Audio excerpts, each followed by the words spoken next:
Probably channels that know what they're going to talk about, have premeditated their thoughts, taking the anxiety out of a recording. I am not one of those creators, but I do have a few subjects picked out for us today. And most importantly, the subject will deal with the mud flood. Very grassroots in this community. One of the starting points for this rabbit hole. I hope you're all doing well. Thanks for joining me, and welcome.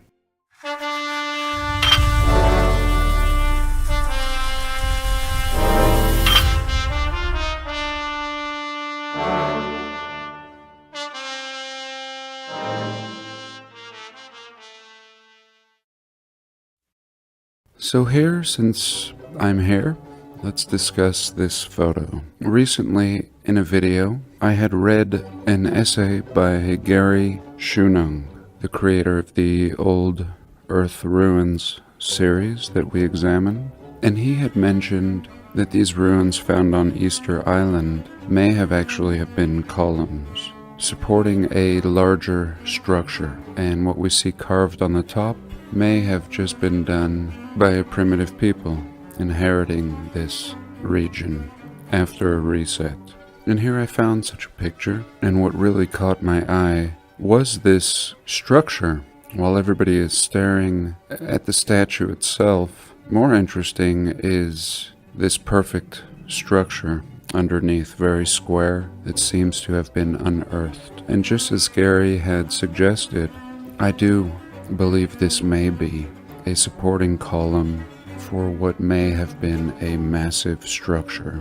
Perhaps this seeming mountain behind here was also part of it, with its supposed caves, really having the same color, seeming to be made up of the same stone. And when you consider everything's buried, and the primitives would have had no such doing in what we see underground here, I think Gary makes an excellent point. These statues or carvings look like shit for the old world and what we typically look at. I've never been impressed with the statues at Easter Island, but let me know what you think. Again, these were the thoughts of Gary Shunung. And of course, we've been examining the mud flood for years now. When we first started down this rabbit hole, there was very little available. And if you would punch in mud flood in a search engine, you wouldn't find what you were looking for, at least in our community. And today I've just punched in mud flood in the search engine, and very exciting to see how much pops up that's completely relevant to our research. And what does one think when looking at these images, who hasn't been discussing it for years as we have? Perhaps nothing. Perhaps the mind doesn't allow one to venture too far. Here, for example, we can see one of my pictures that I took of the Salt Lake City Temple while being renovated. And it's nice to have the heavy equipment next to the building just to give you an idea of how massive this is. We're looking at 2 stories below ground level, and construction, we are told, beginning with horse and wagon in the 1850s. Here I believe this is in New York City or possibly New Jersey. And what in the hell happened here? Of course we've looked at this picture many times before, but have we really sat and discussed it? Really? In my opinion, no more pictures are necessary until this can be explained. Of course there were buildings on the other side here, and they've just demolished it, probably getting ready to put a parking lot in underground. And here is what excavation has revealed. And here people don't even realize they're driving on old buildings. How old is this? And clearly older than the New America. The New America has no idea what lies under its feet, always discovering new tunnels and passageways. It's a constant. Every city throughout the realm having an entire city underneath it. And it simply makes no sense. No good reason could be given. Again, these people in their apartments living on top of ancient buildings, bricked up windows, rotting metal, And this is the foundation. Many homes having crawl spaces, but oftentimes flooded with earth. And what explanation is given? None. Not here in America, not in Paris, not in Russia. Here we can see the Polytechnic Museum, brick with a weathered facade like it's been through hell, and much of the building underground. And I believe the Russians brought us the mud flood idea. And I believe it was this building that suddenly woke the people up in the alternative Russian history community. And once we saw it, we began to see it everywhere. I was looking for any construction information about this Polytechnic Museum, and there's very little. The origins of the museum go back to 1872, when they had an exhibition. Very similar story to the explanation for many of these wondrous buildings. An exhibition, a World's Fair, and even recently, in a past video, we examined a Russian communist fair that never really happened, but was completely built out. And this, in fact, was part of that. Here we can see the Polytechnic Museum, and Philip Druzinin made many videos on this subject, walking around the perimeter. And so, if they did build this in the 1870s, even though they don't even really tell us it was built, why did they bury the building several floors under, complete with windows?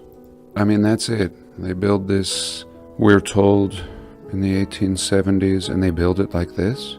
No. Nobody builds a building like this and then buries it.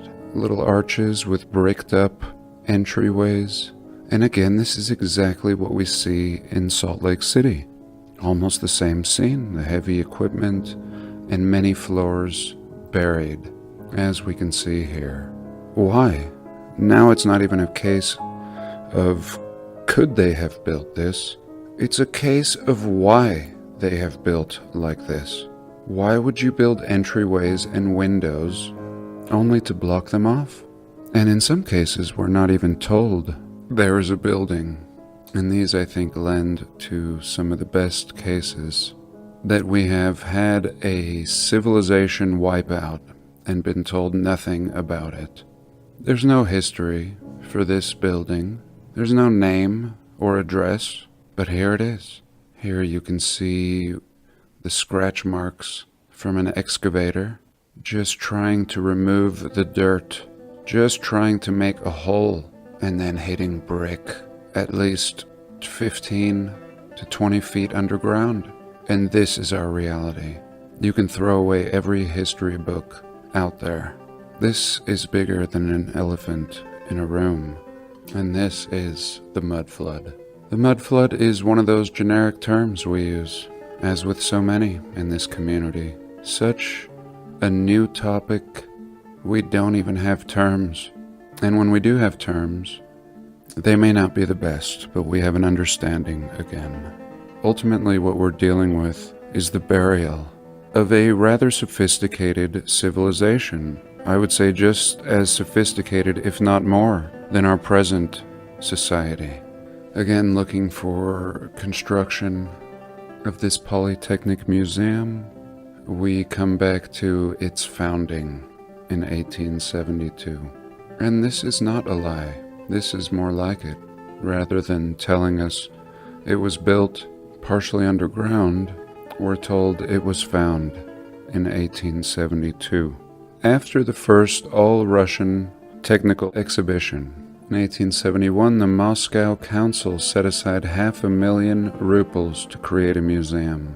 And here it is. Unbelievable. Again, to be told the building was constructed with windows below ground level is a slap in the face.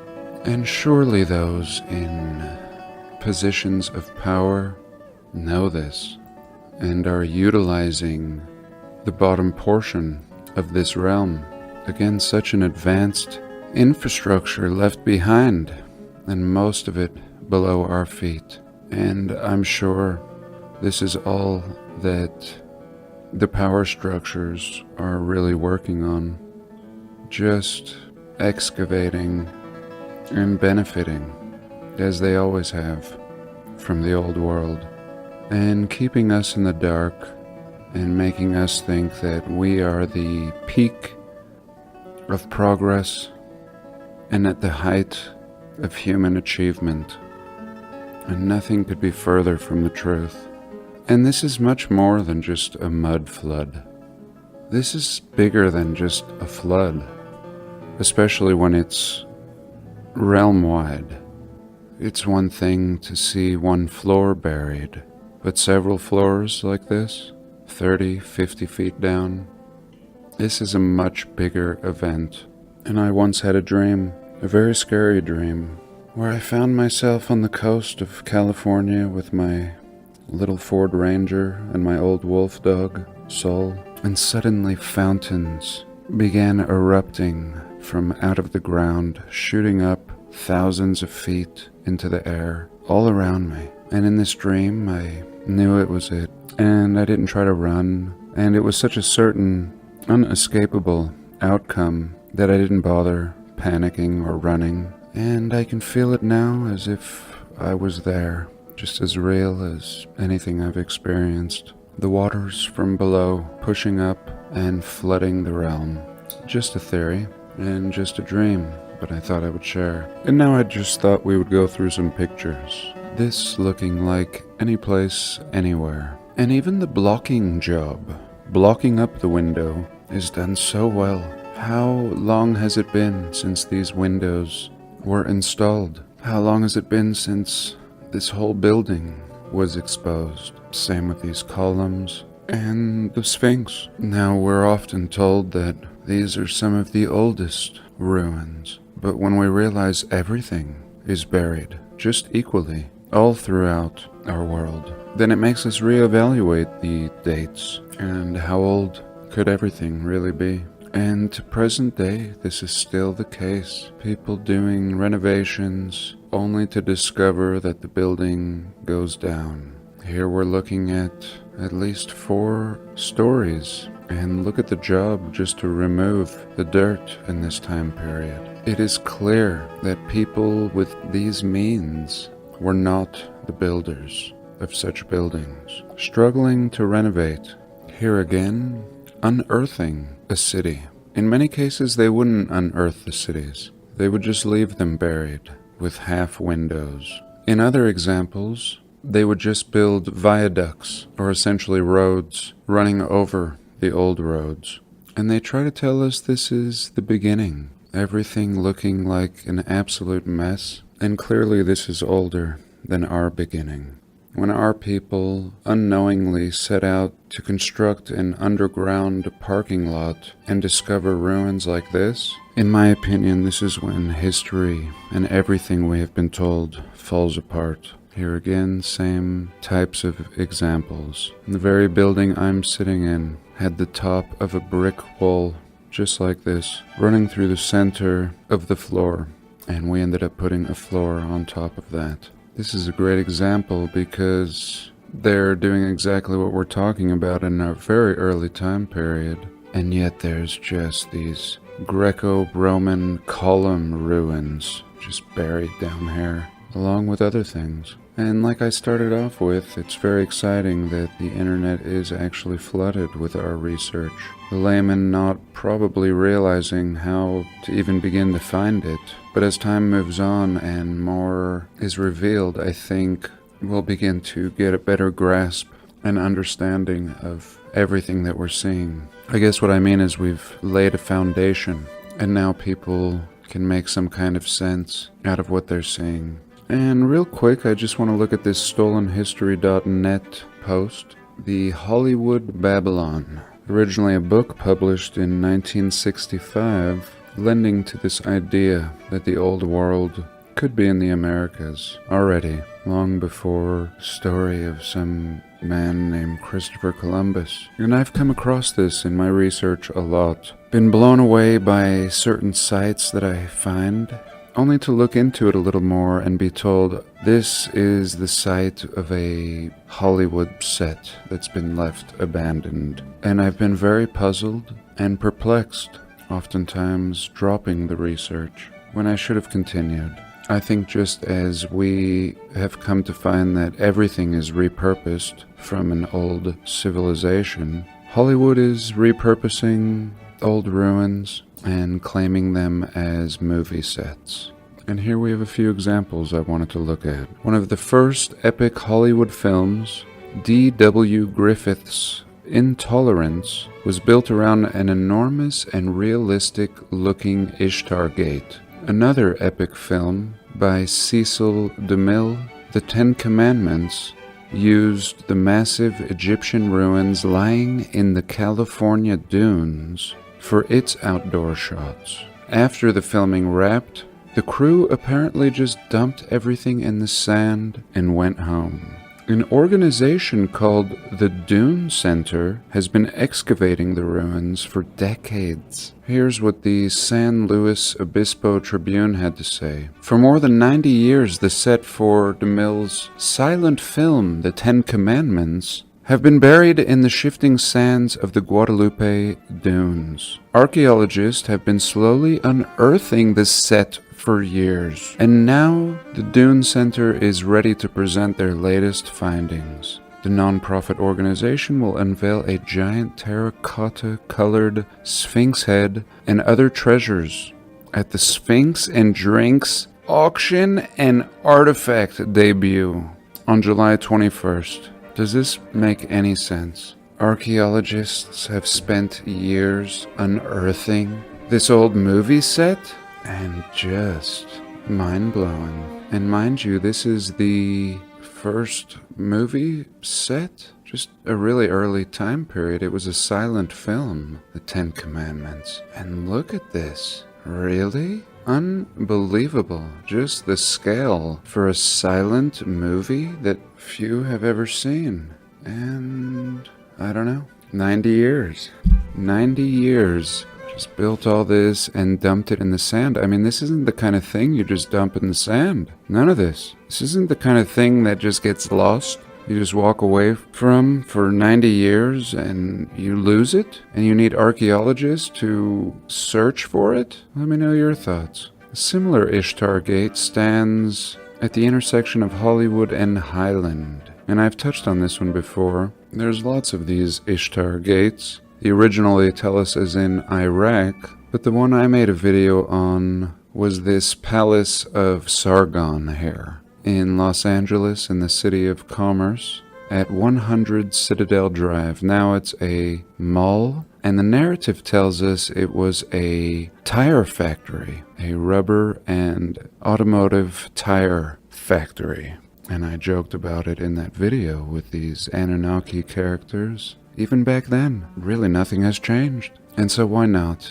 This is clearly not a tire factory. And if it looked like a tire factory, I wouldn't question whether it was an inherited building. But when you start building palaces and call them tire factories, or castles and call them prisons or penitentiaries, when they look like castles, it's very insulting and very suspicious. They want to have their cake and eat it. They want to inherit the building and keep it looking like a castle, but call it a rubber factory, a tire manufacturing plant. And I think Hollywood is just a good excuse to explain away a lot of these anomalies. Just as with the mud flood, I don't think you lose 30 feet of infrastructure and civilization. It doesn't just slip away and get buried slowly by dust, only for people to rediscover it hundreds of years later. No. Here's an article on the Smithsonian unearthing a prehistoric city in the Americas in the Arizona desert. And I would love to look into this city buried in the Guadalupe Nipomo Dunes in California. Sounds like there might be something very fascinating out there, and they already have a backstory ready to go, explaining it all away. Well, I think that's it for this week. It's been the worst one in a long time. I hope you're all doing well. Thanks for being here today, and I'll see you next week.